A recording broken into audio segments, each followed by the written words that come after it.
In the mid-1960s, Nigeria was a young nation carrying old wounds. Independence had come, but unity had not. By 1966, fear ruled the land. 2 military coups had shaken the country. In the north, thousands of Igbo civilians were massacred. Trains arrived in the east filled with refugees, women, children, and men who had escaped death with nothing but their lives. The eastern region no longer trusted Nigeria. At the center of the storm stood 2 men. Yakubu Gowon, Nigeria's head of state, struggling to keep the country together, and Chukwuemeka Odumegwu Ojukwu, the military governor of the eastern region, determined to protect his people at all costs. Nigeria was drifting toward war. So in January 1967, something rare happened. Instead of bullets, they chose dialogue. They traveled outside Nigeria, to Aburi, Ghana, a quiet mountain town. No cheering crowds, no soldiers, just tense silence and the weight of a nation on their shoulders. For 2 days, the leaders talked. They spoke of fear, of betrayal, of how Nigeria had failed to protect its own citizens. At Aburi, an agreement was reached. Power, they said, would no longer be concentrated at the center. Regions would control their own security. Major decisions would be made collectively.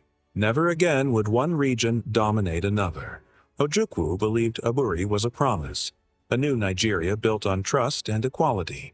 Gowon believed it was a discussion, a framework, not a final deal. That difference would change history.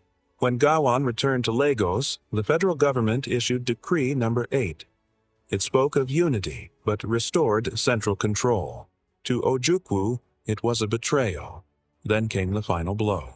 In May 1967, Gowon announced the creation of 12 states, effectively breaking up the eastern region. To Ojukwu, this was not reform, it was punishment. On May 30, 1967, the East made its choice. The Republic of Biafra was declared. Weeks later, Nigeria answered with force. What followed was one of Africa's deadliest conflicts. 3 years of war, starving children, bombed villages, over 1 million lives lost. And through it all, one question lingered. What if Aburi had been honored? Many believe the war was not inevitable, that peace was possible, that Aburi was a bridge Nigeria chose not to cross. Today, decades later, Nigeria still debates federalism, resource control, and regional autonomy, the same issues discussed in that quiet Ghanaian town. Aburi was more than a meeting. It was a moment when Nigeria stood at a crossroads, and history remembers the road it chose.